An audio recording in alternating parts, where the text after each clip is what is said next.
Welcome. It's July 12th.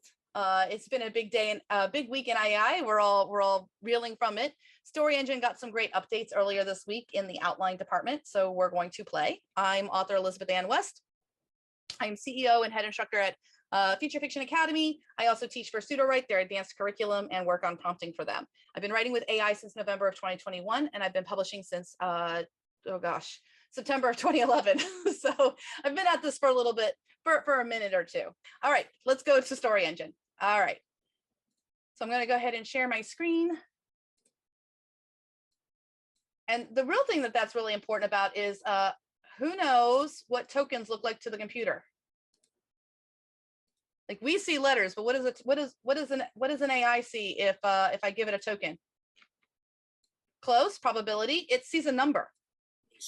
And so as soon as you have numbers assigned on things, now you can start making calculations. You can start measuring distances. You can start comparing them and everything like that. Versus if I compare a B to a D, it's kind of like, I don't know, one faces this way, one faces the other.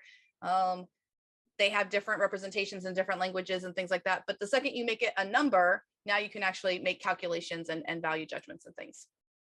All right, so I'm in Sudowrite and I'm going to go new. We're going to go to a new document, and this is the Story Engine.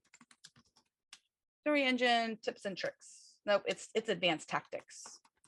I like the tactics thing. Did anyone ever play Final Fantasy Tactics? That was one of my favorite games. So I'm going to go to Story Engine, and we're going to talk about this the way I talk about it in Story Engine 101. What is the only required box to make this thing go? It is outline. This is the only box you are required to put anything into to make this do something, okay? If you put something in characters, you're not going to be able to generate anything. If you put something in synopsis, you're not going to be able to generate anything. All the other boxes are effectively useless without outline having something in the engine. So if we have to decide, like, where's the gas tank? Your gas tank for Story Engine is your outline. Now, what that means is every single thing that you want Story Engine to do needs to be translated within the outline. Like that's your best chance at getting something happening over on the right-hand side. This is the gas tank. So I noticed a little bit of talk earlier where we're frustrated. It's not picking things up from brain dump. It's not picking things up from synopsis. You know what? You don't have to use those boxes. You can put that information inside of your outline. And we talk about this, well, it only has 1,700 words, Elizabeth. You can move down your outline with acts. So you can just run it one chapter at a time. So let's go to that one-shot idea. Somebody wanted to do a one-shot. For those who aren't familiar, I only know about one-shots from fan fiction where you're just writing like a really cool scene. The person, Mimi, who asked for the one-shot, do you mind giving us a little bit of definition of what you're looking for in your one-shot? While I take a sip. Okay. So the outline, the gas tank, okay, the gas tank analogy. We don't have a sports car. you can't put the premium in here. You have to put a specific kind of gas in here, and it outlines it for you. It has to be just like this: Act 1 - introduction. Okay, so I have to type in Act 1. I have to put a hyphen. Now I don't have to have introduction. I can have whatever I want to. So I'm going to just put one shot, and then I'm going to put a colon. So the colon is important. And then I'm going to go ahead and screw that cap on your gas tank because, you know, the new cars these days, if you don't have the gas tank thing on, it'll give you like the little like warning thing. So I have to type in chapter 1 and a colon. And as soon as I do that, you'll notice that something changed over here. And now I have a little bit of chapter 1. If I take this out, I've got Act 1, chapter 1, and there's no options here. So chapter 1 and a hyphen.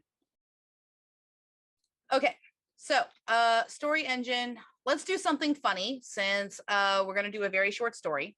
And I'm going to go, let's do this. Is anyone afraid of the dentist? I'm going to trigger anyone for dentist. Okay. Oh, you are afraid of the dentist, Menon? Okay, then we won't use the dentist. I was trying to think of a funny situation that could be comedic. Let's go with okay, make it with the dentist, so maybe I will be able to go. We make fun of the dentist. Okay. Let me think. What would be a very serious? Okay, how about a graduation ceremony? Everybody, those are very solemn, serious events. We're going to make it funny.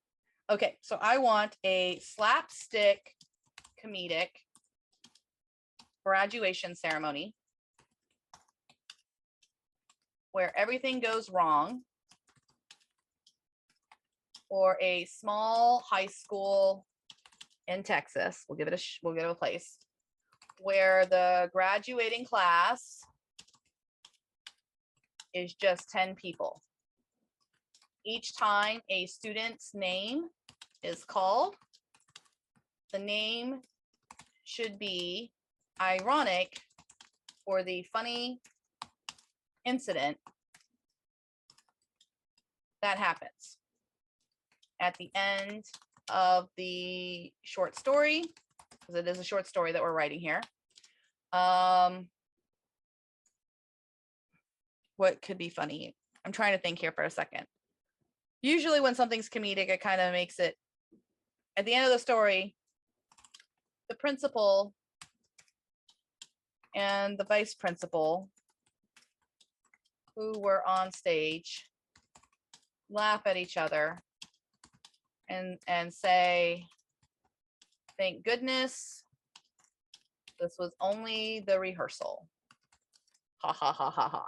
Okay, so I've given it some information of a graduation ceremony. I told it what kind of comedy I want. I said that I also want there to be some irony for the student's name, for something funny to happen. Apologies in advance for anything that offends. Does everyone see how I gave it the information that I wanted for the story? And I kind of outlined it, exactly what I wanted, as far as I know. Any questions about what I put in the prompt there? Okay. So now we're going to generate these beats. Now we have no character names. Now this would be stronger. The gas tank would have help if I did have a list of funny character names that this could extract from. So I'm actually asking it to do some pretty heavy lifting. The only information it knows about this right now that I'm asking it for is this bit right here. Now, this is also, the reason I show this is because this is also a strategy for if you have a book that is in process, okay? If you are in the middle of a book and you've already written 12 chapters or whatever, you can literally just outline chapter 1, exactly what you need for that chapter, so that you don't have to worry about, well, I needed to know what happens in chapter 2. Do you? Or do you know what happens in chapter 2? And what information from chapter 2 does chapter 8 need? So if you actually know the details and everything like that, you don't have to worry about making all the details accurate in Story Engine and being like a full T-Rex mode with it. You can really just give it the information that you need. And then you can also tailor the information here in the beats. So before I do any changes on the beats, I'm going to just run these real fast on most accurate, and we'll get through beats 4. So this is going to be our control for today. So usually I press pause, but I'm not going to press pause just yet. We'll get it to 3, 4, and then I'll press pause. Oh gosh, we have a Principal Johnson and Vice Principal Matthews. All right. Welcome to this year's, there's credit feedback into the air. Nice one, Grace. Oh, look at that. It's picking up. Okay, I was impressed with that little bit of prompting.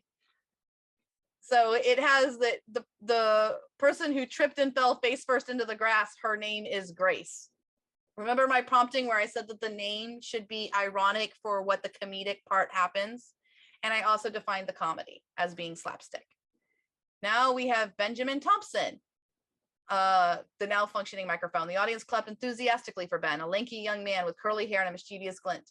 He pretended to slip on an imaginary banana peel, causing the crowd, especially his friends, to burst into laughter. He grinned proudly. It was evident that each student had their own way of responding. So this is a little bit, I would cut that out. Emily Rodriguez, a bird swooped down and plucked the tassel from her cap. Gasps and giggles filled the air. She stared open mouthed at the bird, who now perched on a nearby branch, her tassel dangling from its beak. Seriously? Okay, so it definitely went very slapstick because that's what I asked for.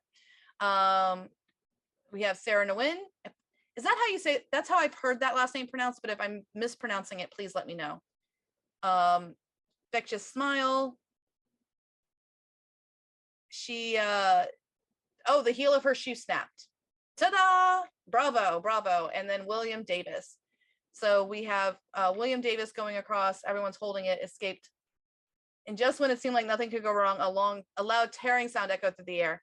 William's gown had snagged on a loose nail, ripping a large hole down the back. The audience couldn't contain their laughter as William hurried back to his seat, his face beet red, but a small sheepish smile. Congratulations to the class of 2022. So there we go. Oh, wing. Thanks, Rochelle. So far, I'm pretty happy with it. In terms of what we have here for 1, 2, and 3, 4, it was very just generic. It picked some names. You could change the names out. As far as a grade, I would definitely give this A-. I think that it had everything that I wanted in terms of, I didn't get to the end of the story because I didn't let it go all the way, because it decided that it's going to have 16 beats for this, for end the scene on a high note, leaving the audience laughing and feeling satisfied. And it did pick up that dialogue that I needed here in beat number 14. So it would have, it is how that would be incorporated into the prose. Any questions so far? Is this how you guys are prompting your story engines? So the big thing is that understanding the definitions that an AI is going to think about what comedy is. That's why I made sure to define it as slapstick. If you have questions about what an AI understands about comedy, what you do is you come over to our trusty ChatGPT, and you can literally ask it, if your education or whatever did not include what are the different types of comedy, verbal irony, different things of that nature, you can always ask it. So I just have to come back to this. Sorry about that. I wasn't signed in. Actually, I signed in on my phone. We'll use 3.5 for this, and I can literally just ask it, what are 10 types of comedy an AI would understand, and prompting to write a novel scene. And there we go. See, slapstick comedy is number 1. Satire, screwball comedy. That's where you have that fast-paced, witty dialogue and absurd situations. I have a feeling that some of you, what you're looking for is probably more screwball comedy, which I honestly wouldn't have thought to call it that either. Parody, where it's imitating a particular style, genre, or work. Absurd comedy, surreal. I think that's probably more like Fear and Loathing in Las Vegas, things like that. Dark comedy, where it's taboo. Some of you guys said, let's do a funny thing at a funeral. That would be a dark comedy. Wordplay. That's another keyword I wouldn't have actually thought of. So that could be one step above witty banter. So if you say witty banter, but you really mean you want somebody that's always twisting the words, you're going to ask for a character to do wordplay or pun. Observational comedy, just observations about everyday life and situations. Situational, where it has to do like their situation that they're in. And then the deadpan with the serious and emotionless. Yes, and you can give, let's do that. Can you give me a brief example of each? Thanks, SJ. That's a really good point, that you can ask the AI to give you examples to see what it thinks it means as well. I told you guys, I'm actually a secret AI. The funeral turned into a comedy of errors. I just think like a robot. And here we have the wordplay. It's a tough loaf, but someone's got to butter it. Ha, ha, ha. The detective, known as Sherlock Holmes, wore an oversized deerstalker hat and a magnifying glass, solving crimes with an uncanny resemblance to a famous fictional detective. So there's the parody. As the screwball comedy, as the heiress entered the room, she accidentally tripped over her pet poodle, causing her to spill a tray of champagne on the distinguished guest, who erupted in outrage. That almost kind of errs on the side of slapstick. The only reason I think that they decided this isn't slaps, I'm going to ask it actually. My hunch is that they don't see that as slapstick because it's an heiress tripping over her poodle and spilling champagne. So it's a little bit more highbrow than the typical banana peel, but let's find out. Why is number 3's example screwball and not slapstick? Because I'm curious. Oh, nope. It said it could also be considered slapstick comedy. Physical humor, exaggerated actions. Okay. What is an example of screwball comedy then?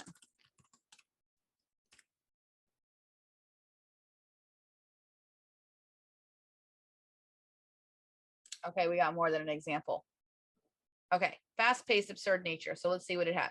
We have a chaotic dinner party at a grand mansion. George, clumsy, eccentric host with a penchant for wild ideas. Alice, a sophisticated guest who finds herself entangled in the madness. And Jenkins, the butler, trying to maintain order. Okay, so we have the straight man, which is the butler, trying to be, if you ever watched Downton Abbey, you know that Carson is always the straight man in the situation. All right, George, entering the dinner is served, my dear guests, and tonight we shall dine with a touch of poultry fashion. George, what on earth is that on your head? Oh, just a little experiment, my dear Alice. Fashion and foul combined. Jenkins, would you care to join in the trend? Sir, I'm afraid that would be highly inappropriate. I shall stick to my duties as the butler. Well, George, I must say you always surprise us with your unique ideas. Now, shall we proceed with dinner? Absolutely. But first, let me demonstrate my latest invention, the automatic spaghetti twirler. Okay. Bravo, George. You never cease to amaze us. And he pulls a lever. Contraption starts spinning plates of spaghetti in midair. The room erupts in laughter and gasps. Jenkins, trying to regain control. Excuse me, everyone. May I remind you that proper decorum is expected at the dining table? George, feigning innocence. Of course, Jenkins, but where's the fun and decorum? Let's savor this delightful chaos. And then he's twirling spaghetti, oh my gosh, spaghetti onto his plate. He accidentally flings a strand onto Alice's face. Alice laughing, oh, George, you've outdone yourself this time. Bon appetit, everyone. And the guests join in the laughter and embracing the joyful madness of the evening. Very sitcom-y, very just kind of ridiculous. So there's a question in the chat. How do we do something similar with drama where we want the dialogue to be subtle and not on the nose, where we want inner conflict to come out? So what's the key word there? It would be drama. And so we would prompt and ask for different, what are 10 different, let me get the prompt for you guys. What are 10 types of comedy an AI would understand and prompting to write a novel scene? Now we would ask, what are 10 types of drama an AI would understand and prompting to write a novel scene? So we can do a new chat. I'll just put that in there and I'll put 10 types of drama. Drama llama. Moral dilemma, family drama, identity crisis, revenge and retribution. So right here, let's see what you're looking for. You want the dialogue to be subtle, not on the nose, where you want the inner conflict to come out in the actual actions and not a stream of consciousness. I'm struggling with that, especially when I say my character have inner conflicts relating to their relation or their religion. Okay. So the hard part for that, for the AI, if you are asking for race or religion, it's going to do stereotypes. It's going to do ridiculous, beyond the pale.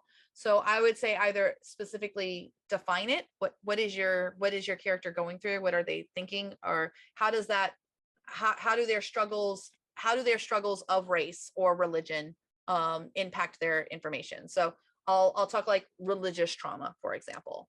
If I'm someone who has religious trauma where something happened to me and I was basically told that my religion allowed that to happen because of some sin or something that I did, I would probably be very reluctant to speak about it to a therapist or to somebody else or something like that. So you would just focus on the action in that case. So it's very hard to get the AI to do those kinds of things without it being cartoonish, caricature, or stereotypical. So, and that's why we still have jobs. So yay us that we still get to do this interpretation. But I would say that you could do something along the lines of, let's see here, betrayal and deception. So let's try that. Let's go write a scene about a woman who is, where would religion come up? Okay, I got it. Signing her son up for school. And the secretary asks if she has found a church in the area. My main character was brought up practically in a fundamental cult, and so she panics. She does not speak directly about her trauma, but please show her seriously uncomfortable, if I could spell it, and manifesting that trauma over religion in her actions and speech. Okay, so there we go. I'll give you this prompt. And now we'll click go. So we're in an elementary school.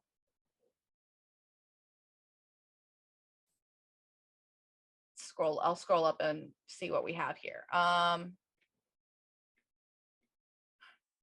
And can I ask if you and your family are affiliated with any local churches in the area? Jane's heart skips a beat. The question lingers in the air, triggering painful memories and deep-rooted fears. She fights to maintain her composure, but okay. Let's make that novel prose so that we have it as a novelization and not, there we go. So there we go. We have her eyes darting nervously across the room, taking in the hustle and bustle of parents and children. She took a deep breath, summoning her resolve. I'm here to enroll my son for the upcoming school year. Of course, I'll just need some information from you, the name. So this, yeah, it's going to get very on the nose because it already has her like freaking out and we haven't even done anything yet. Like we haven't even brought up the religion yet. Local churches in the area, shivers in her spine, memories of her strict and oppressive upbringing flooded her mind, the scars of a fundamentalist cult. So it's going to just be very telly. No, not really. We haven't found one yet. And so that's where I would just edit this. Oh, no worries. The secretary reassured. It's just something we like to ask, help families connect with community. Jane nodded, a silent gesture that conveyed her appreciation. I understand. It's just we've had some bad experiences. So again, it didn't get it right. And this is a limitation of AI. Does everyone see how, yeah, it's always going to be very telly. Oh, good point. I am in 4. I am in 3.5. Let me try that prompt in 4.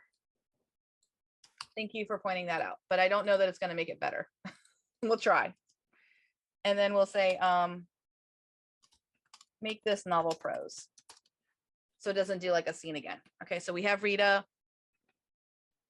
Oh, we all know that worn out plastic chair, don't we? Like the one from, it seems like it's 30 years old and it's got the blistering where the bolts are.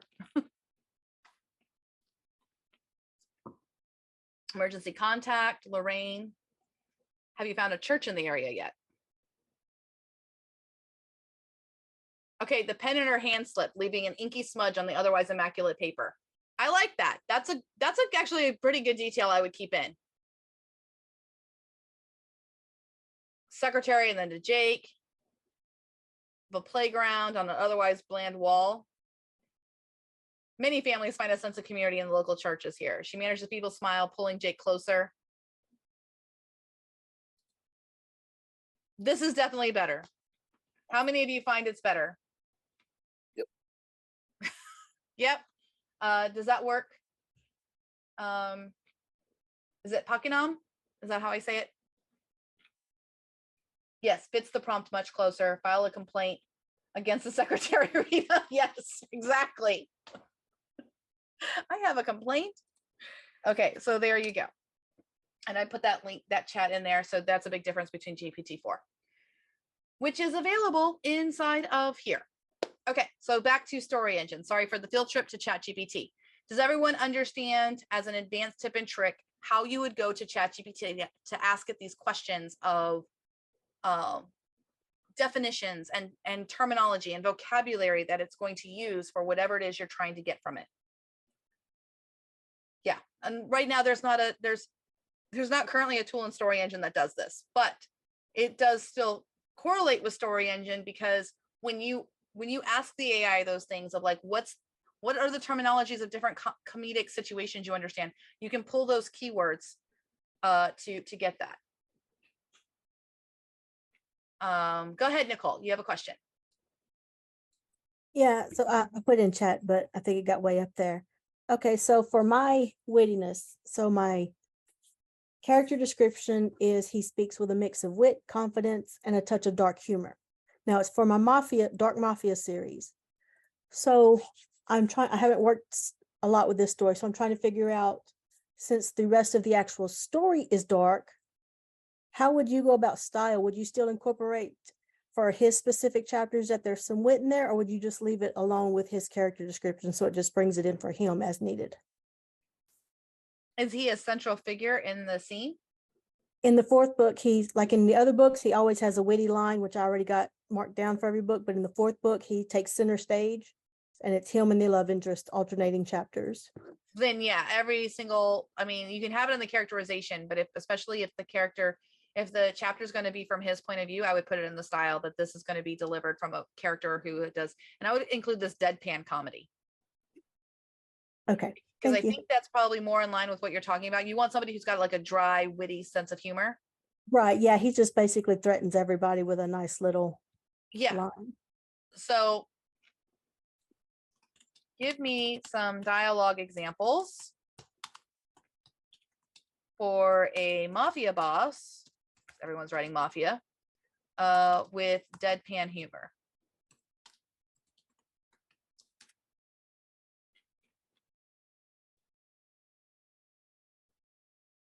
Just like my Wi-Fi password. All right. That'll work. I think that might be just a little final. Oh, I love number 4. Do you see it? Oh yeah. And that's similar to like one of his opening lines, is somebody saying he's threatening to kill somebody, and they say, "You got to catch me first," and he says, "Catch you, sweetheart. I once made a single bullet dance through a hurricane. Trust me." Yeah, so anyway, there you go. I think that'll nail it. Okay. Does this help anybody else about what dead? So again, if you have a question about how it's going to manifest, you can always say, give me some dialogue for that character type, whoever you're writing. Somebody else have another character that they want to see before I move on. I want to see this wordplay pun. Does anyone else want to see this wordplay pun thing? Yep. Okay. So I want to see, give me dialogue that shows wordplay pun humor for we need a ridiculously, like, who would not have wordplay pun? A nun.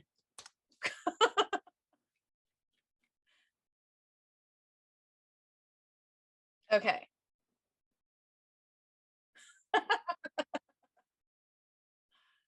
Okay. When it comes to confession, I always tell the priest my sins in alphabetical order. It's the A to Z of getting forgiveness. Let's see here what she goes. She really hit all the high C's with her heavenly voice. Pray perennials. You could use some of these. I tried to make a holy bread recipe once, but it ended up being a disciple of disaster. Let's just say I rose to the occasion, or rather didn't. Okay, so that's where you can get some wordplay and puns for a nun character, but you can use any character. And sorry, I went with a nun. It was just religion was on my mind from the last one. Okay, so back to Story Engine, because that's what we're all here for. So yes, you can bring these things. So I do use OpenAI for the ideas for the outline versus trying to get it from Story Engine. You can get it from Story Engine now that we have this handy dandy rewrite box. But if I'm actually in the ideating stage, like if I'm actually putting together the prompts and everything like that, when I'm validating my outline and I'm wanting, like, okay, so right now we had slapstick comedic graduation, right? Let's pick a different humor. Let's go with dark comedy. Let's do a dark comedy instead. So we're going to do a dark comedy one. A dark comedic graduation ceremony where everything goes wrong for a small high school in Texas, where the graduating class is just 10 people. It was 12 people. 2 didn't make it. So there we go. So I'm helping it. Okay. If you just ask the AI to do a heavy lift with nothing to work with, you're going to end up with undesirable results. Does it make sense to everyone that as the senior writing partner, I went, how do I make this a dark comedy? If I say it's 10 people, I'm like, oh, it was 12 people, 2 didn't make it. So now there's something here. I don't want the name is called, it's not should be funny. So I'm going to take that out and we'll see what it does. And now this time I'm going to create a new chapter and we'll generate the beats. Go ahead, Jerry. Yeah, great point there. How heavy can you go, as in where you're chapter 1, and when you really want to make it to make it thorough like that, how heavy can you go without giving it too much? So it goes back to, like, how many words are you trying to aim for in the chapter? So what are you aiming for in the chat? What length are you aiming for in the chapter? Well, give or take. Sometimes I do flash fiction, so sometimes I'll do something very more deep novel. But I think I was always hearing things like, don't make it too long in the chapter, like, as in your descriptions of what you want, what you're feeding the AI. So I just want to be sure that I'm not giving it too much to confuse AI. So in this particular case, the way I'm using it right now, where there's no information in any of the other boxes, you can go as heavy as you want because it's the sole source of information. When you start making the outline heavy and you'll make these other boxes heavy, you have to be really, really sure you don't have contradictions in there or things that are contradictory to the AI, but not a human doesn't necessarily pick it up. So I would say that if you are someone who likes to go heavy with your outlining, this methodology I'm showing right here, we're getting good stuff out of it with the very basics of information. And I show this because I think a lot of us, we look at these boxes and we think that the boxes are required. We think that the boxes mean that it works better with these boxes. That's not the case. I was there when Story Engine was developed. We made these boxes in case people didn't have information to put in the boxes. That's what they were designed for, to help people get the components that they don't have. But if you are a professional author or an experienced author or just an opinionated author and you have these components already in your mind or in your notes you're going to manage, you can just use the outline box, just use the gas tank and put the information in here and get the good prose that you want. That's where the less is more, I think, happens. The other part I would say, and I ran into this a few classes ago, someone was doing like 800 words for their chapter 1, but they're only trying to get like 1,500 words for the chapter. And I'm like, that's way too much information, because you're at that point, you might as well just write it yourself, because there's just no room for the AI to do anything. And it's just not the best at following explicit instructions for writing creative fiction like that. So let's see here. The fact that the graduation was supposed to be 12.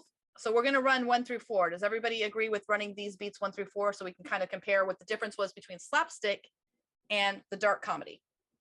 And we made very little changes. So I'm going to still run most accurate. And I've got to watch it to catch it. Ooh, stale sweat and sheep cleaning products. I already hate this graduation.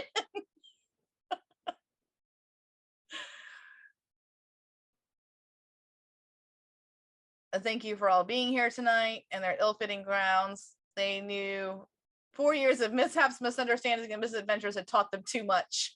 It's like the cursed high school. I'm sorry to laugh, but I wanted to catch the pause. Tonight, we gather to celebrate the accomplishments of these fine young men and women, the principal continued, his voice straining to be heard over the sputtering sound system. Their journey has been filled with challenges and triumphs, laughter and tears, mostly tears, one graduate muttered under their breath, causing a ripple of snickers to spread through the group. The principal shot them a stern look before turning back to the audience, trying his best to ignore the dark comedy that was unfolding before him. So that's the part I would take out. That's where, the AI reveals its hand, like, hey, I'm writing a dark comedy over here. Let me just put that in there. What? Unfortunately, Sarah Johnson. Okay, before we proceed, it's important to acknowledge that there are 2 members of the graduating class who could not join us tonight. A hush fell over the gymnasium as everyone leaned in, curious to hear the explanation. Unfortunately, Sarah Johnson and Mark Peterson have encountered some unforeseen circumstances, he continued, deliberately vague. The audience exchanged puzzled glances while the remaining 10 graduates shared knowing smirks. Only they were privy to the details of their classmates' misfortunes. Nevertheless, we shall not let their absence overshadow the accomplishments of those who stand before us today. That was what the vice principal interjected. She cleared her throat, preparing to deliver her carefully crafted opening remarks, where she hoped to set the tone of order and professionalism. I'm going to go down here. Our first student speaker, welcome to the stage, Emily Thompson. She rose from her seat. So I didn't get very funny things. This is definitely more subtle. I only really saw one funny thing so far, and that was kind of the mostly tears part. Maybe the cackling things. So definitely a very different scene than the first one. Does everyone agree? Yeah. So when we say slapstick, you get people ripping their gowns and stuff going wrong. So if you're writing romantic comedy, you're probably going to say, I want 1 or 2 slapstick instances in the scene. That's something you can put in the chapter information, and then it'll incorporate that into the beats.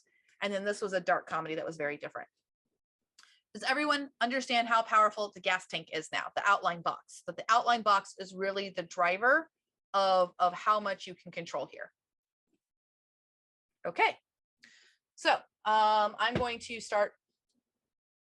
The last little thing I will show is the theme aspect of it.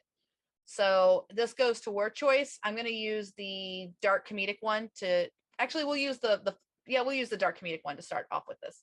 So I'm going to create this chapter. I'm going to just copy the beats from dark comedic over. So we're going to still keep the dark comedic. And I'm going to come all the way over here. I really hope this changes. So the style box. Let's talk about the style box. How many of you have, and does anyone have questions about how important theme is to how the word choice selection goes with the AI? Is everyone clear on that, or you want to see it? I'm not with the keyboard, but I'd like to see it. Yep. All right, give me a ridiculous theme. Like water slides or, I don't know, allergic reactions, something ridiculous. Balloon animals. I'll take something from the chat or I'll use one of those. All right, what's the vote? Ingrown toenail. Oh my gosh. That one it might take is like the why the demise is. Okay, so theme is ingrown toenail, and this is going to be disgusting. So ingrown toenail. That's all I'm going to give it. We'll try balloon animal next. And it's all the same beats. We're still in the dark comedic graduation, and we'll go ahead and run 1, 2, 3, and 4, and we'll see if there's any differences in the word choice.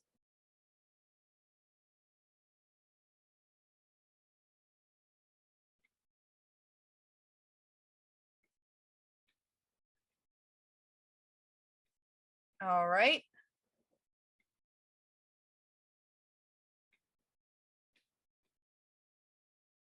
I'm going to pause it in just a second. Wheezing breaths of a dying animal. This is very different than the first one. All right, so I'll press pause so we got that bit. All right, just comparing. As I can bring them here.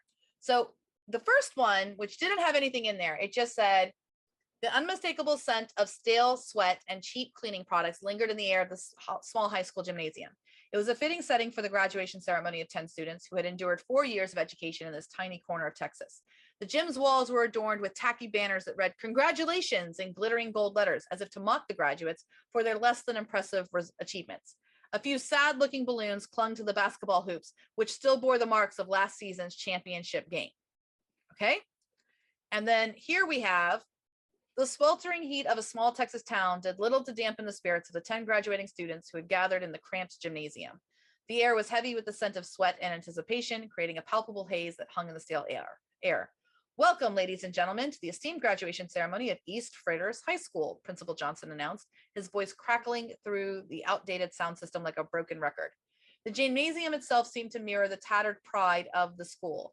The banners displaying their mascot, a proud yet somehow melancholic armadillo, were faded and frayed at the edges. Balloons that had once been vibrant shades of orange and blue now drooped listlessly from their strings, desperately clinging to life as they hovered just above the folding chairs. I see a difference in the language that was chosen. We went from tacky banners to a banner that is like the equivalent of what diseased would be for a banner. It's frayed at the edges. It talks about these balloons barely clinging to life.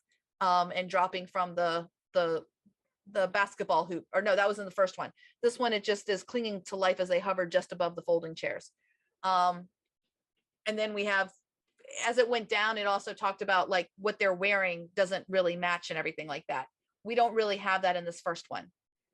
It does have here, they're decked out in their ill-fitting cap and gowns. They knew that the odds were stacked against them for a smooth ceremony. So we had that. So this one, it's like they're being attacked, where it says, even as the crepe paper decorations threaten to peel off the walls and assault them. So it makes them seem like they're accident prone. And this one over here, we have, as the ceremony began, it quickly became apparent that the decorations were not the only aspect of the event that could be described as tacky. The mismatched robes of the graduates, clearly borrowed from previous classes, hung awkwardly on their young frames. One student's robe was too short, revealing a pair of cowboy boots that jangled with every step, while another sleeves billowed like sails caught in a storm. So we have very different language being chosen. If we were to create this chapter again, do we want to see balloon animals? Or does anyone else, the other one? Yeah, it was definitely more sad than funny. All right, balloon animals. The theme is balloon animals. So I'm expecting, you know, plastic, cheap, temporary. These are some of the images that conjure up for me. So we're going to run this again, same beats, most accurate. I should label these so that we can compare them for later. Oh, we have a discount circus. So again, this is what I'm finding theme means for the AI. It really just has to do with word choices and what kinds of word choices you're going to, get. And now we have the boomed voice, outdated sound system that with a screech of feedback. We had that in that very first one, like an intoxicated flamingo attempting to maintain its balance. I mean, that's pretty funny, I thought. And then we have they're clapping, and it's just doing 3 and 4 again. Okay, so does that help for everyone to see how important theme is? Your theme and your style box is more of a driver than you think it is. If you give it a theme of divorce, but if you give it a theme of like ingrown toenails, oh, it did say a rubbery voice. Yeah, another great choice there. So theme is what the AI thinks. I find it to be the best driver for word choice. If you want a specific mood for your word choices, you don't have to be specific about it. Obviously, if you want something tacky or something like that, balloon animals it is. If you want something diseased, decaying, if you're writing post-APOC, ingrown toenail is for you. You're going to get lots of sad stuff. I didn't ever imagine a day would come where I would be teaching people how to write with the theme of ingrown toenail, but today is that day. All right, so we've covered over style, we've covered over beats. Let's talk about some more advanced tips and tricks. Let's go ahead and go to the outline stuff, because I really want to show that before we run out of time. So we've been at this for an hour now. So I'm going to do a brand new project here, and I'm going to work on a mystery. Does that make sense for everybody? Good idea? Okay. So there is prompting for a brain dump. I'm going to use OpenAI to get an idea for a mystery. Actually, let's use Claude. Who wants to use Claude? Claude.ai. Give me 3 story premise ideas, pitch and hook, and clear ending for a hard-boiled mystery in the high fashion world. I've got Barbie on the brain. I can't wait to go see that movie. Okay. So we have a potential OD. We have a couture. Oh, I'm already liking this one. Couture wedding dress designer's assistant is killed in her studio, staged to look like a suicide. Has to prove it was murder before the bad publicity destroys her business. Underneath the extravagant world of wedding gowns, the detective finds greed, envy, and secrets that suggest one of the designer's competitors wanted the assistant dead. Okay, so there's that one. And then the muse and the face of a major fashion brand is found brutally murdered right before she's to walk on the brand's most important show of the year. The detective looking into the case discovers the mysterious muse had a hidden past and was using it to blackmail the brand's founder. Going against the glitzy fashion world, the detective pursues a trail of money and sex to unveil the dark truth of why the muse was killed. She was the it girl, muse of high fashion empire, until she's found murdered on the eve of the biggest show. And then the end, it has the end. So what is the vote? 1, 2, and 3. It really wasn't that complicated of a prompt. It was really just give me 3 story premise ideas, pitch and hook, and a clear ending. Yep. Twos. So we have the wedding dress, we have the fashion show with the OD on the drugs, or we have the muse and the major fashion brand and blackmail. We like the wedding dress. All right, the 2s have it. So I'm just going to copy and paste this information here and bring this into the brain dump. And again, this goes by components. These boxes are not required, and that's what's the kind of the sad part about the way it's always been taught, is it makes it seem like you have to have something in these boxes to go. I'm just showing how you can use these boxes. Oh no, I went back. I did not mean to do that. Go back in there. Thank you. Accidentally right clicked. All right, I'll go ahead and generate the synopsis. Oh, I forgot to put a hard boiled. Hard boiled mystery. Okay. Kind of has this information here. I'm not going to ask it to do the character names there. I'm not going to ask it to rewrite it with character names. I'll do that next. So this was actually a tip that I showed on Monday. Okay. Sorry for the dogs.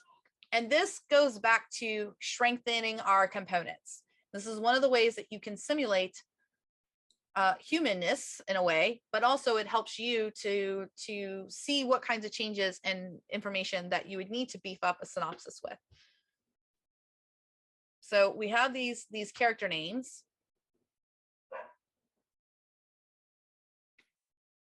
Now I will tell you the prompting from synopsis generates the prompting for characters. Like it looks at characters for this, but I'm going to copy these characters and I'm going to say here, rewrite the synopsis to use these specific character names and characterizations to make the story more specific. So I'm just doing that and I'm pasting in those characters that it already brought in. Now this goes back to, I always say, don't be a T-Rex. Sorry. So sorry. Excuse me, one moment. So rewriting the synopsis to use these specific character names and characterizations to make the story more specific. Okay, so when we say don't be a T-Rex, I always say don't be a T-Rex and forget that your hands reach the keyboard or your voice reaches the microphone if you use, voice to speech or something, accessibility. So a lot of times when we're working with AI, we get into T-Rex mode and we're like, I can't touch the keyboard. I must do everything through AI. And a lot of times when I'm teaching, I'm always like, I make the AI do this. I make the AI do that.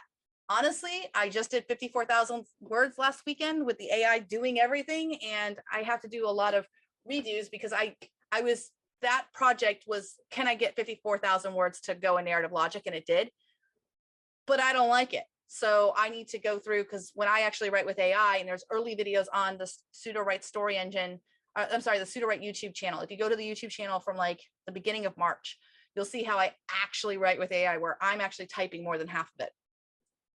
And in the write-a-thon that I did last weekend on YouTube, which is on the Future Fiction Academy YouTube, I spent one session of 2 hours just editing 3,000 words, and I was bringing a lot to the table.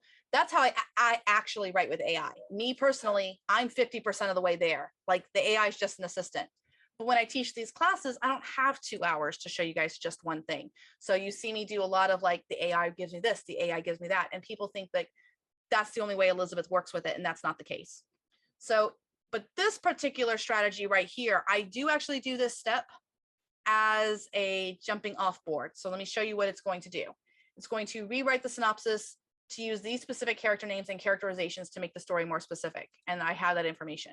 So I click rewrite. Now, in the past, when I've taught this, as I say, if you only have a few changes to make the synopsis, just make the changes. Don't use the rewrite box. What I'm asking for in this particular prompt is a complete rewrite of the entire synopsis. That's a big, heavy lift. That's where it's handy to have the AI do the first draft of it, and then you go through and you make the changes that you want. So here we have Juliet Beaumont, whereas the original one, just so you guys can see the original one, you can always click the history button. So our original one is, in the glittering world of wedding couture, nothing is more important than perfection. And when a young assistant to one of the most renowned designers is found dead in her studio, the whole industry is thrown into chaos. It's kind of vague, right? I don't care about anybody right now. This is just, when I read those two sentences, did anyone feel anything like they're in that world or anything like that? Or did it seem like it was something that you were removed from and you were like watching out external to you? Just out of curiosity. Definitely not as invested. Yeah, not invested. Like, cool. And if you do your movie man voice, it's like, in the glittering world of wedding couture. Like, okay, great. Yeah, it's like a movie trailer. But as soon as you bring in a character name, suddenly as an author and stuff, I actually start to care. So Juliet Beaumont is a renowned wedding couture designer in her mid-40s who is elegant, poised, and fiercely dedicated to her craft. When her assistant Amelia Worthington, a bright and ambitious young woman in her mid-20s, is found dead in her studio, Juliet is shaken to the core. The official report suggests suicide, but Juliet knows that Amelia would never have taken her own life. She hires Maxwell Max Dalton, a private investigator in his late 30s with a sharp eye for detail and a strong sense of justice, to uncover the truth behind Amelia's death. I already care more about what's going on in that paragraph because I have a character who doesn't believe that the other character would have committed suicide. So I'm invested. Just a little trick. So now I have a synopsis that is extremely aligned with my characters. This is very important. If you don't want to use AI to do this, you need to manually do it. You come up with your characters and you bring your characters to the party, and you don't want to do what I just did with the rewrite button. You can do it yourself by beefing up that synopsis. When you have a beefed up synopsis and a beef up character list, and I don't even know who's the murderer. Do we have a clear idea?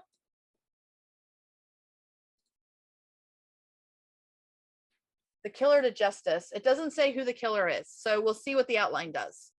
Since we're writing mystery. So the drop down here, this is new.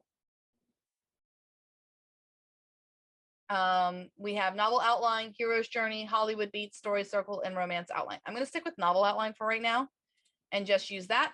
And outline does look at genre, synopsis, and characters. And a trick that I showed on Monday is right here. You can actually put a comma and you can tell it how many chapters you want. So if I want 30 chapters, I can type in 30 chapters right here.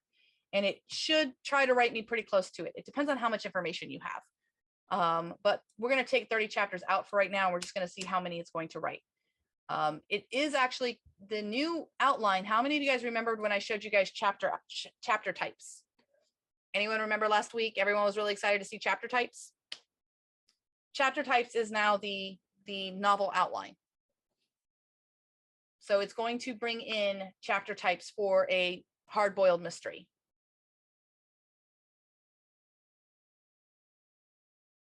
So he's going to get a call in chapter 1, visits the studio, meets and interviews an informant.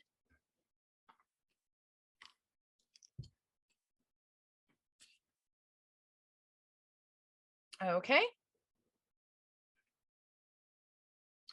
Ooh, Oliver Thompson is the informant.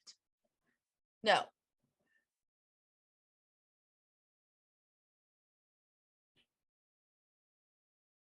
Hidden in her workspace, he suspects that someone in the industry may have wanted to prevent the design from being completed. Okay, so we have motive. Interviews potential suspects, including Cassidy Vaughn and other designers who may have felt threatened by Amelia's talent. Now, this is the part where you have to be the senior writing partner.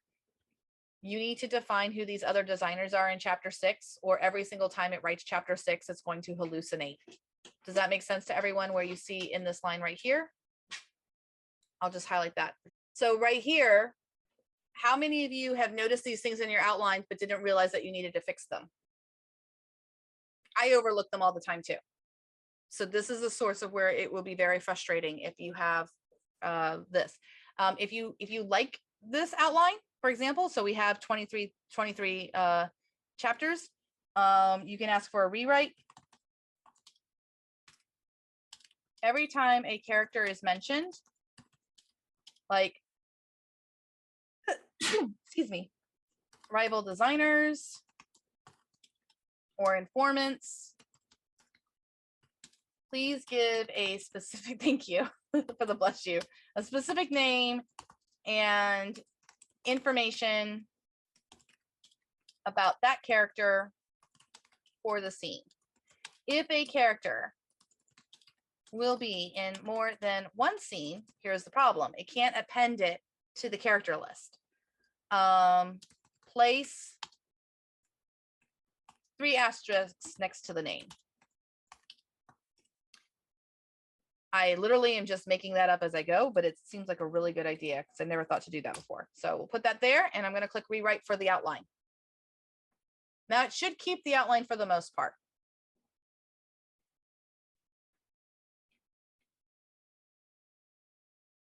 Juliet Beaumont.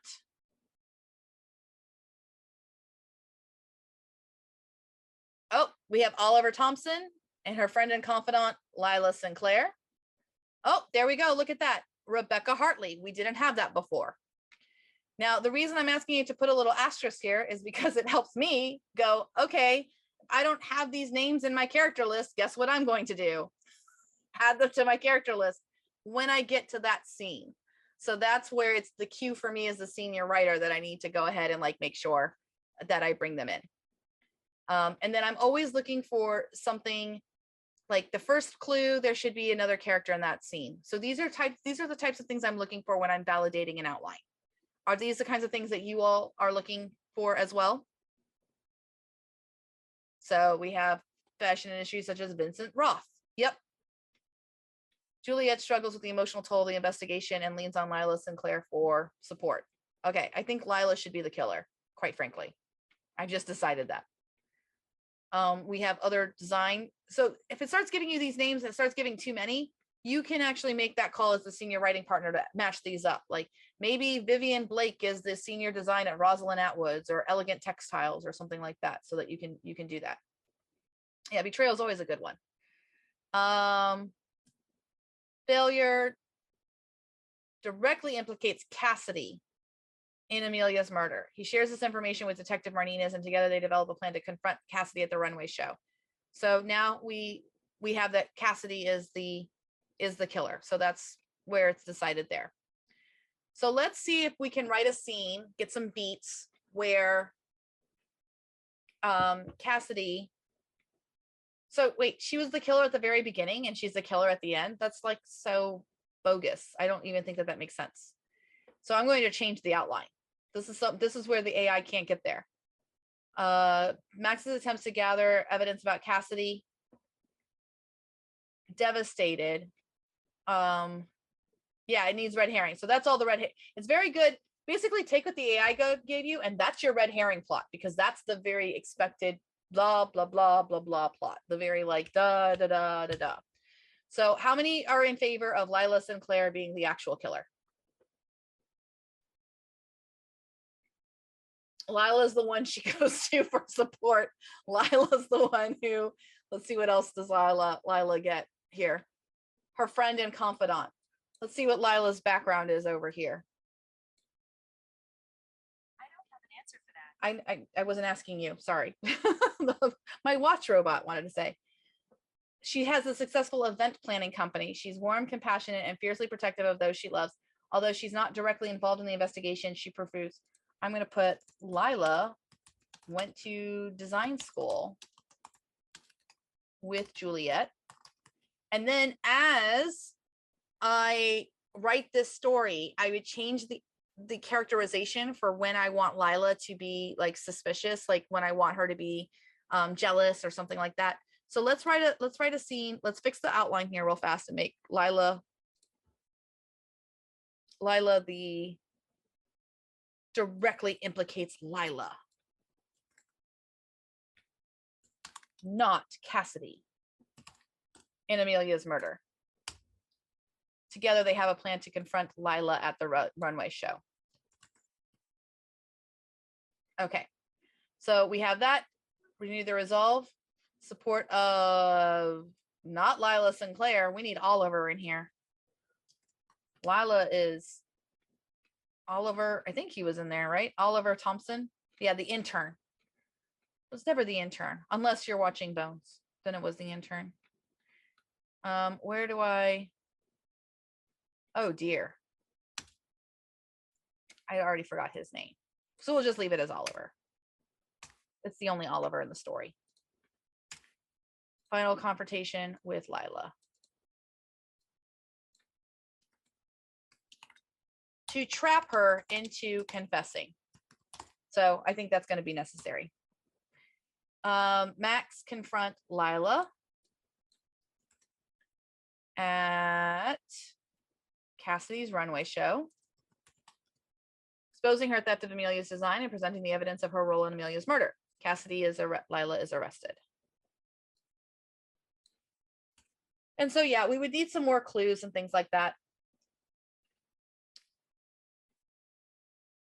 Okay, so she is arrested. So Lila tries to hold Juliet hostage. But she's stabbed with sewing scissors.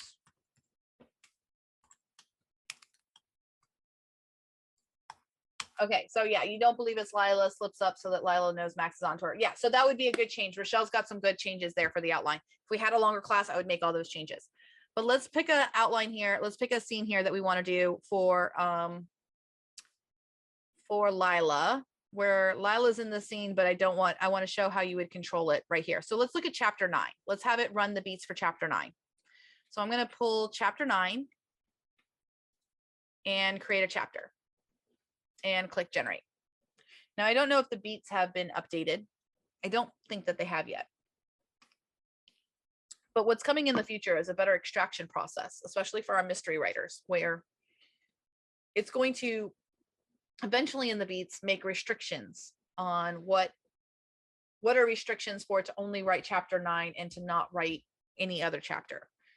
There was prompting in there to begin with, but we've now learned better techniques and stuff like that to get the AI to follow the instructions a little bit better. So let's see here. Offering to take her out for a spy day. Sensory details. So you'll see that it's not actually revealing that Lila's the killer, even though it knows Lila's the killer from the outline. Like it knows that Lila is the killer. It also knows it in characters. So before I run with these, I'm going to copy them. I'm going to delete them real fast. I'm going to kind of test. I want to go ahead and put in here in the characters. I want to put she's the killer. Lila is the killer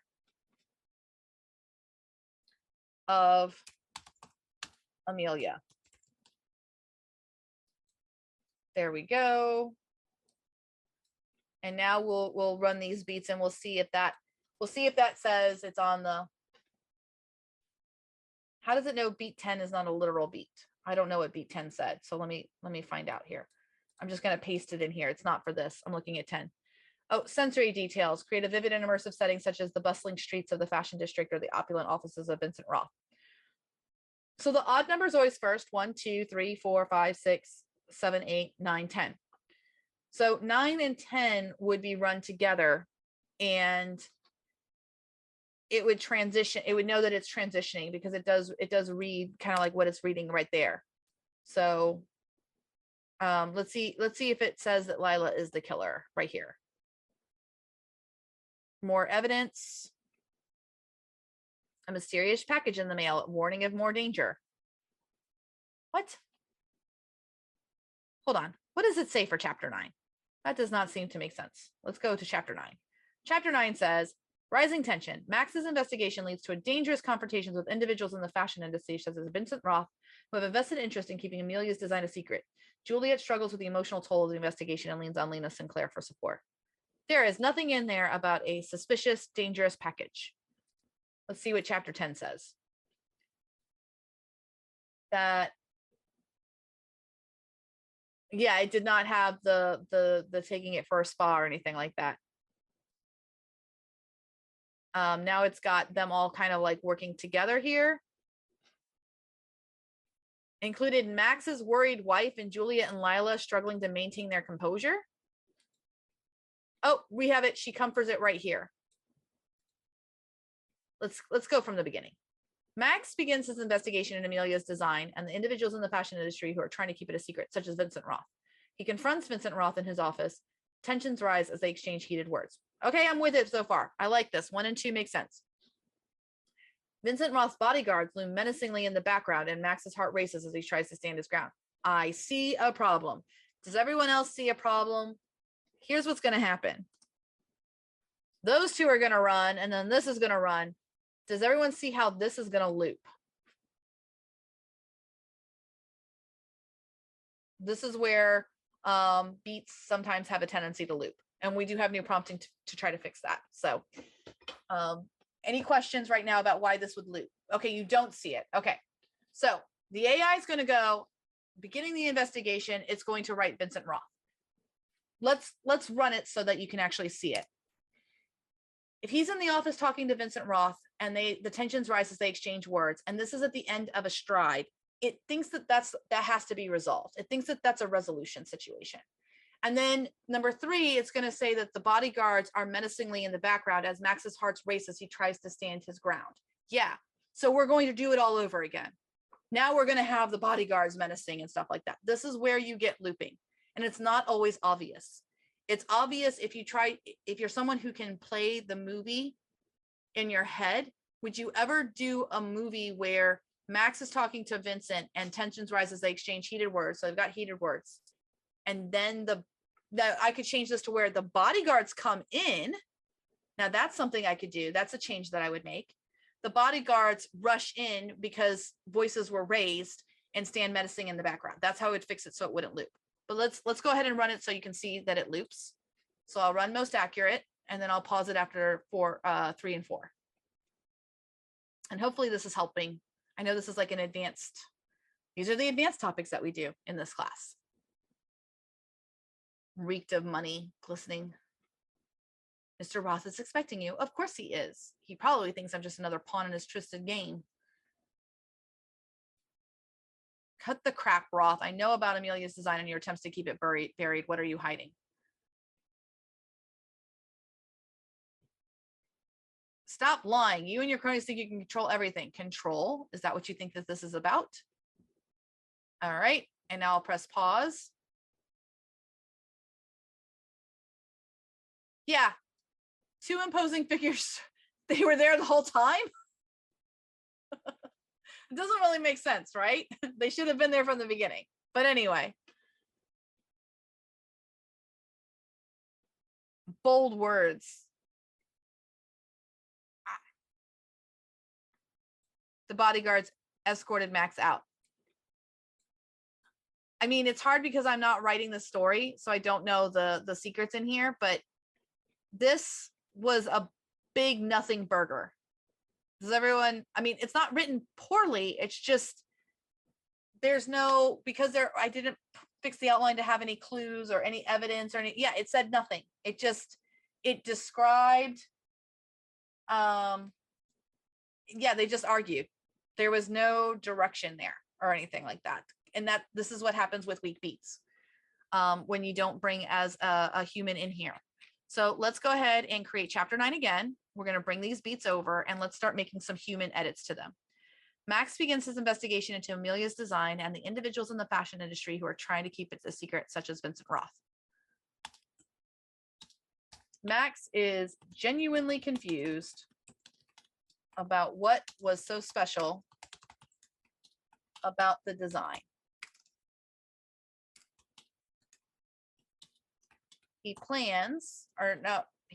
I'll say that initially he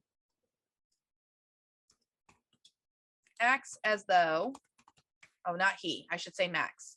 Initially, Max gains Vincent's respect by lauding Roth's work over Juliet's, and then shows the design by Juliet's assistant and how superior it is. All right, so now we're going to change this. Vincent Roth falls for it and explains why the design is so innovative and what do I want to say here? I'm trying to think. What are some ideas here? So why the design is so innovative. Groundbreaking, special, spectacular. As a concept or wedding couture. We'll see if the AI can come up with something. Max gets Vincent to say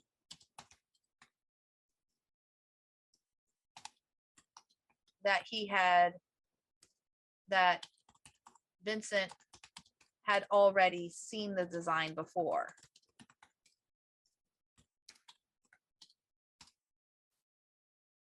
And this makes Roth angry. Confronts him, tensions rise as they exchange heated words. Vincent Roth presses his phone to tell his secretary to send up security.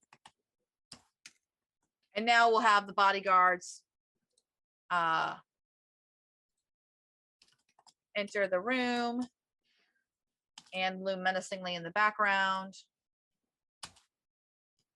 Vincent Roth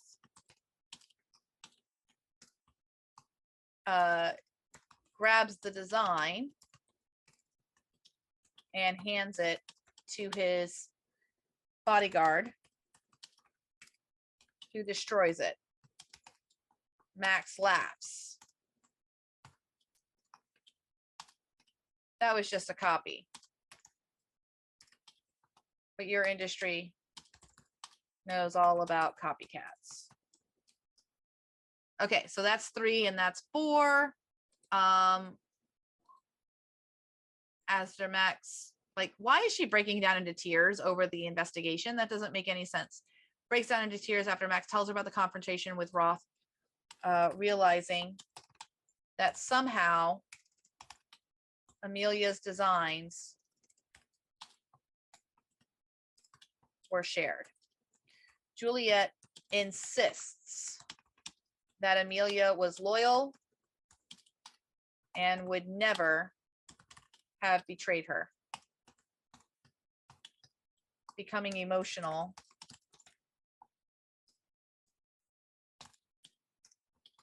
That what Juliet's gut tells her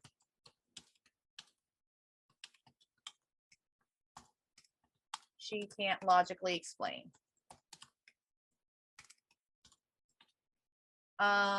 Yes, I agree that Lila would be so, but we're just trying to show how we get not a nothing burger out of 3 out of 4 beats. So the last little bit of this class that I will run here is I'm going to run these, and then I'm also going to show these different beats with best pros, and that'll be kind of the end of class. So these beats are, I mean, we went from 269 for all the beats, and now we have 413 words. So this is what is meant by beefier beats. I have 230 words compared to 1 through 4 over here, a very anemic 86. Okay, so this goes back to some of the earlier questions about Elizabeth. How do you know too much is too much?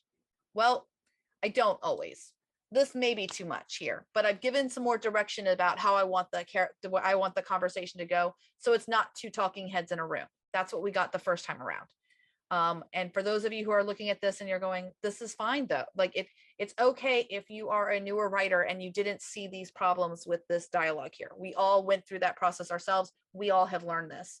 But a good case of where you can tell that people are just 2 talking heads in a room, ask yourself what was resolved in that conversation. What new information was given to the reader for the reader to ponder about? And all we have here is Mr. Maxwell Dalton, see Mr. Roth, he's expecting you. Of course he is. He probably thinks I'm another pawn in his twisted game. Kind of gives a hint that there's something there, but nothing really there. Ah, Mr. Dalton, what brings a man of your caliber to my humble boat? Oh, cut the crap. Amelia, she was a talented girl, but her work is hardly groundbreaking. Then why are people in your industry so desperate to keep it a secret? Why did Amelia end up dead? I have no idea what you're talking about. I mean, they're just 2 heads and they're exchanging words, but nothing of substance is actually happening in the plot. So we're going to go ahead and have here. And so the difference here is that I have Max is trying to gain his respect a little bit. We have some characterization here. He's actually doing some investigative skills. Then we have Vincent Roth is going to kind of give a clue that he saw the designs ahead of time. And there's only one way he could have seen those designs ahead of time, is if Amelia shared them. And that could possibly have led to her death or what have you. But the bodyguards come in, and that's the end of that scene. So let me go ahead and run most accurate, and then we'll pause it after the 4th beat. Any questions about beefing up the beats and the information that I put in there? Giving it more plot depth, giving more motivation behind the characters. You kind of get to play creative director.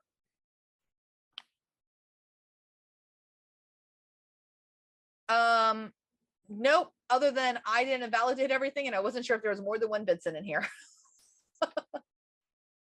Yeah. because I wasn't sure.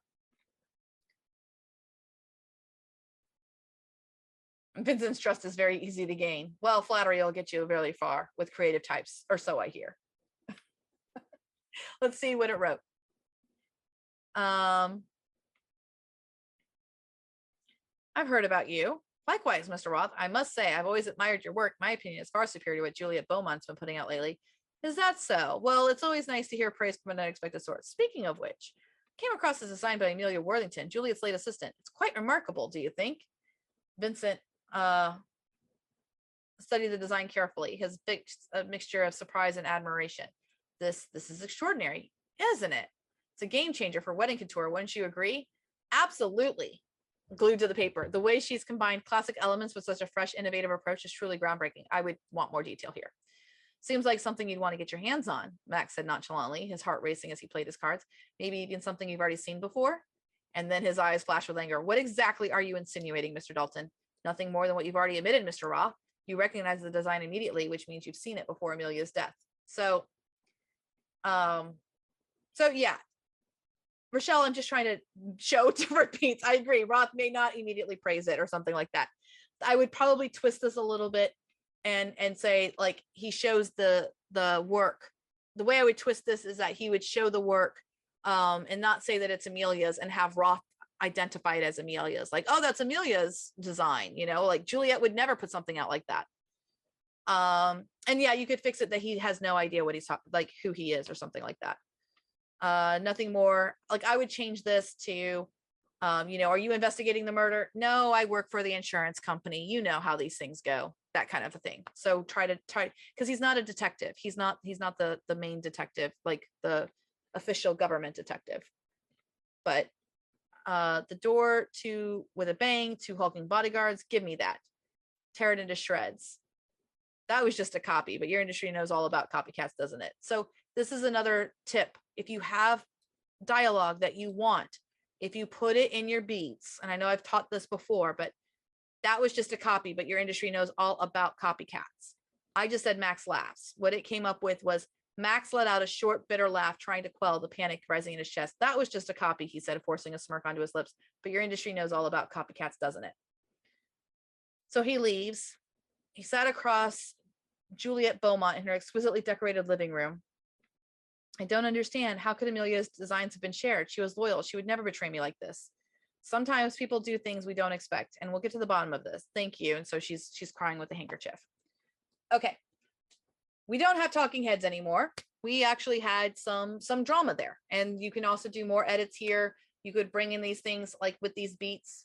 Let's see what Best Prose handles, shall we? Let's compare these beefy beats with Best Prose. And I'll just run Best Prose. I know I didn't really run Best Prose. And it goes faster.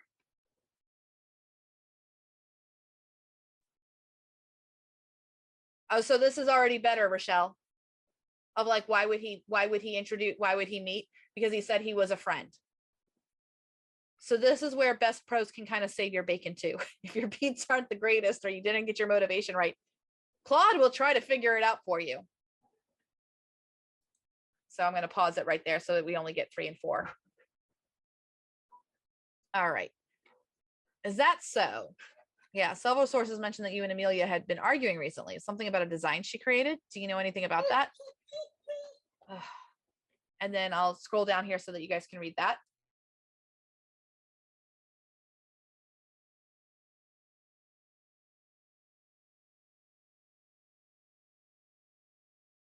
I think I'm going to have to change my teaching time. This time of day is just too chaotic for my family and my dogs. Take the design as worthless, just a second-rate copy of my own work. You've wasted your time.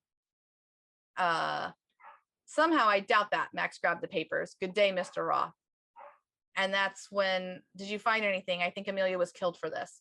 So we don't quite get the full amount back and forth of Best Prose. And this is why, if I am writing with Story Engine, I do actually run both Most Accurate and Best Prose, and I use elements from both when I'm working. So what I would do, and I've shown this before in class, is I create another chapter.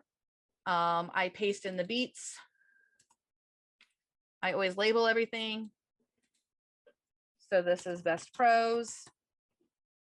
And this is most accurate. And this will be the last thing I show you guys for the class today.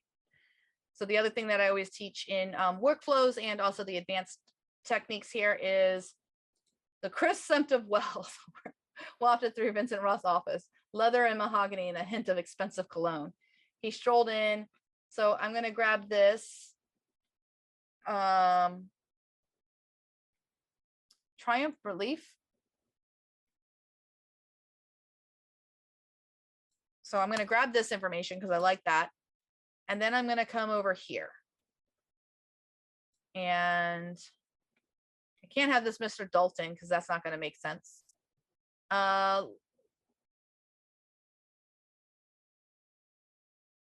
He needed, we'll grab this one.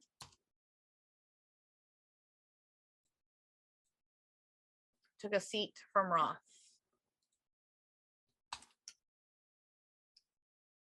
So I'm going to change this. I want Dalton, Max Dalton. Max replied, shaking his hand firmly. He needed to gain this man's frets. We're not going to do the investigation because we wouldn't want to tip our hands. I've always admired your work. Then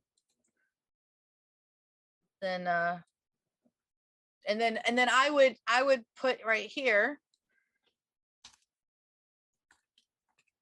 Mr. Roth frowned. I thought Juliet was our mutual friend. No. Max shrugged.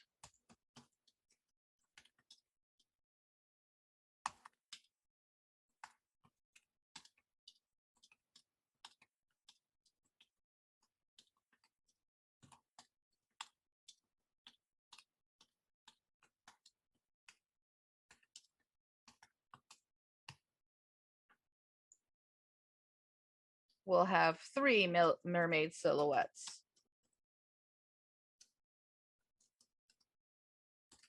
Mr. Roth cringed.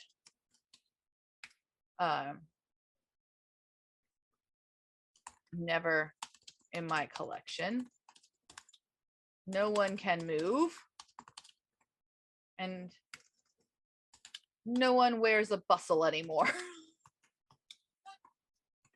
Okay, so, and that was my own writing. So, and it's not that great. I'm just spitballing with the AI. Then once I have that information, if I have something else that I want more information here, I can put up here and I can say, have Max talk to the secretary.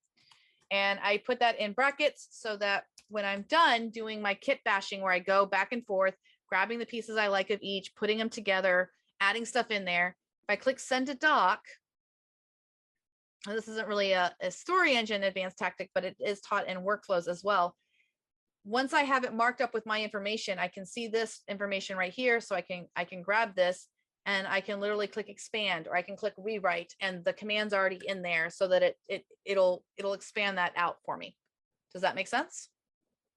So it's very, that's how I actually do it when I'm writing. And that's why I say that there's usually more than 50%. All right, I think we covered everything. I think we talked about the one shot. We definitely talked about how important, like, you guys can run this just with the outline box. The outline box is the gas tank. All your information can literally be in here if that's what you want to do. And that's also a really great way if you have a book that is in progress. If you have a book that has chapters already done and you want that information in Story Engine, you're going to need to turn that into an outline. You're going to need to turn it into the components that the AI understands or Story Engine understands. Now that could be a problem for my pantsers. If you can't see the end of the story or whatever, you don't have to fill in these other boxes. These other boxes may be a hindrance to you, because if you don't know how the story ends, you don't need it in synopsis, or it's going to impact everything that you do and that you're writing. Because when you come over here and you look at the prose, it's going to look at your characters and it's going to look at this chapter's beats. So you don't have to bring that information over to synopsis. You don't have to go, oh my gosh, I got to know the story at the end of the story. You can discover it as you work, because these boxes are only going to look at genre, style, characters and this chapter's beats. And if you have something in synopsis that you're not happy with, that's going to influence the beats. Any questions? Did everyone feel like they got some advanced tips here, or any other questions that they have about something that we didn't get to today? I have another one really quick, if you don't mind. Sure, absolutely. That's why I asked. Okay, just over where the outline is, you mentioned something where it's, I know you have there's several choices now, novel outline and hero's journey, but you said something that it came up with your mystery outline. Is there one just for that? Or it just seems like you selected novel outline. Is that one just specifically for mystery, or how did that come up with a mystery thriller? Novel outline is chapter types. So novel outline looks at your style box and your genre, and it tries to come up with themes, settings, and tropes for that specific genre. So it's the one that was coded, the prompting. So this is the problem. If you ask me as someone who is barely an expert in writing with AI, I would not recommend to anyone taking Hero's Journey, Save the Cat, Romancing the Beats, or the story outline or anything like that to AI and asking it to write that way. Those plot lines are designed for humans. They're not designed for AI. And this goes back to my hypothesis that the way of writing with AI is very different than the way a human would actually write a book. And I think it comes down to the training, actually. When they were training it how to read literature and everything like that, it asked the AI very specific questions. And these questions, I'm going to guess, did not deviate very far from what we would ask a high schooler. What is the theme of this story? And as a result, the AI thinks theme is really, really important for writing a story. But if I was to ask any human writer on the street how often theme comes into the equation when you're writing a story, it's like dead last. Does that make sense? Like, as humans, we're not going like, yes, and the theme of this story is loss. We're more wanting to convey this human moment or the character or the plot or something like that. We're not really looking for the theme. And then I did some more exploration and found out that really all theme does is help the AI make different word choices. So the AI calls it theme. If I was translating it for a human, I would say, this is your word choice influencer and stuff like that. Now, I don't know how many other things there are out there that the AI understands differently, because I've just started to scratch the surface with this research. Another area of that research was chapter types. This goes back to these plot outlines that were designed for humans. Hollywood Beats is Save the Cat, Dark Night of the Soul. If we come over here, we have this All Is Lost. Max's attempts to gather evidence against Cassidy are thwarted by powerful figures in the fashion industry, such as fashion mogul Alaric Stone, who are protecting her. He fears that he will be unable to prove Cassidy's guilt before the runway show. This just really doesn't work. And it's because the AI knew that all is lost means the character has this obstacle, okay? As a human, though, you can't bring something in here. You can't deus ex machina this. You can't bring in Alaric Stone and you have no mention of Alaric Stone anywhere else in the outline previous, right? Like that fails, all is lost. But the AI doesn't understand that all is lost means something planted from before becomes an obstacle now. If I ask it for GPT-4 and I say, let's see here.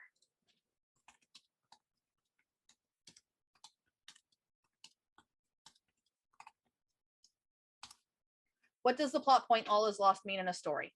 Common plot point. End of the second act. See how it's very clinical? It's not understanding the connections that come with it.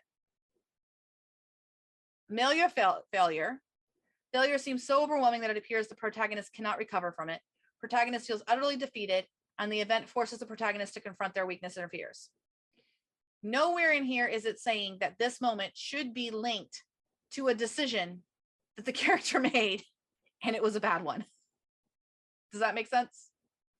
So when we're working with this, so this is why these beats here, the prompting for this, and this is why I'm like championing novel outline. Believe me, I loved it when I wrote the beats for Romance Outline and Hollywood Beats, and I got it to start doing some of these things where Romance, for example, could always handle menage or reverse harem or different things. It wasn't just doing male, female, straight romance. When I first did the outline for a romance outline. Novel outline right now has my stamp of approval on it that it should work for any genre that you want to throw at it, even one of hero's journey, fantasy, Hollywood beats, or anything like that, because the prompting of it is elastic and flexible enough that it's going to look at your synopsis, it's going to look at your characters, and it's going to write a chapter type outline based on that information. And that's how I would manually prompt it in OpenAI or Claude. Does that make sense, Jerry? Okay, sorry to pontificate so much, but like I'm discovering these things and I want to shout from the rooftops, because the way the AI actually writes and stuff like that, we're finding new things all the time about how I don't want to say how it thinks, although that's how I would say it for a human, how it thinks, but it's really about how it operates. You know, how it operates is very different than what we think it should, than what we think that it would. The one problem here too for this outline, so I'll show one last thing for this outline, because how many of us agree that this outline is really, really, the problems were the clues and everything like that. If I bring this into Claude, our new favorite toy,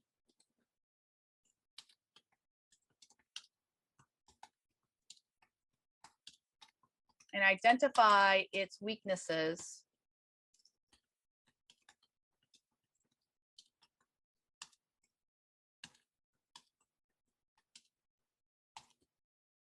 read this outline for a hard-boiled mystery and identify its weaknesses. Its weaknesses for the genre if the book was actually written. And I put it in. When you copy and paste and it's big, it's going to make a file. No big deal. Don't worry, it's still there. If you ever want to see it, you can just click it and now you'll see all the information there. Look at this. Too many characters. The writing feels a bit too literary. Symbolic chapter, closing thoughts feel inappropriate for this genre. Too warm and collaborative. There's not much sense. Max's internal reflections and self-doubt in Dark Night of the Soul chapter feel out of place for the cynical, tough-minded PI archetype. So these are different strategies that you can use. Pruning. Okay, so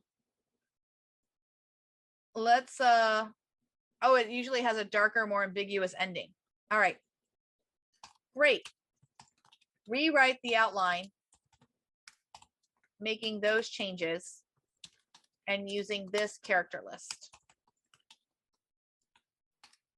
And I'll come over here and I will grab the character list that we have so that it just saves on. It saves on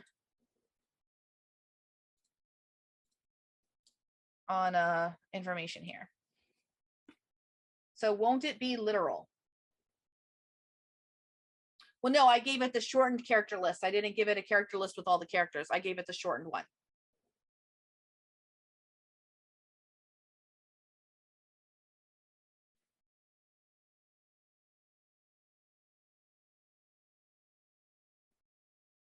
Marco DeLuca.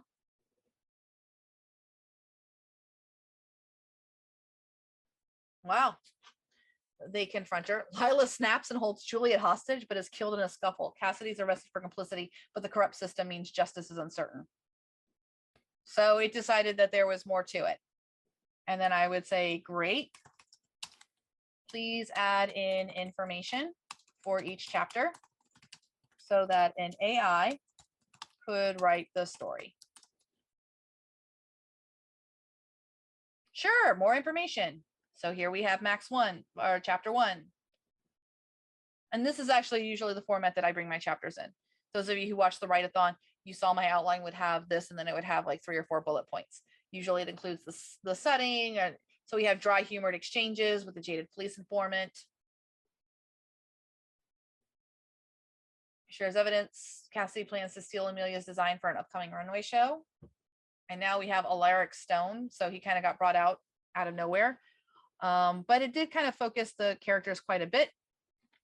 And yeah, you could just bring this in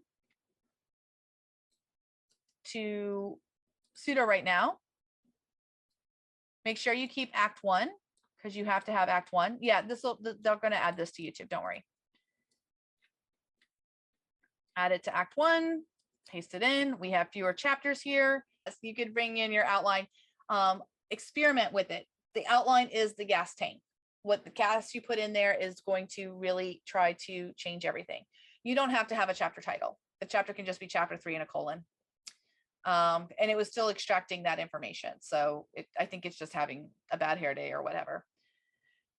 All right, so that is Story Engine Advanced Tactics. Anything else? All right, thank you so much for coming. I really appreciate it. I am teaching again next Monday, which is workflows, and then next Wednesday as well for July, for the month of July. It's Mondays and Wednesdays. And yep, this will be up on YouTube, and I will see you guys around. Take care and good luck with your writing projects. Thanks, Elizabeth. You're welcome. Bye, everyone. Bye.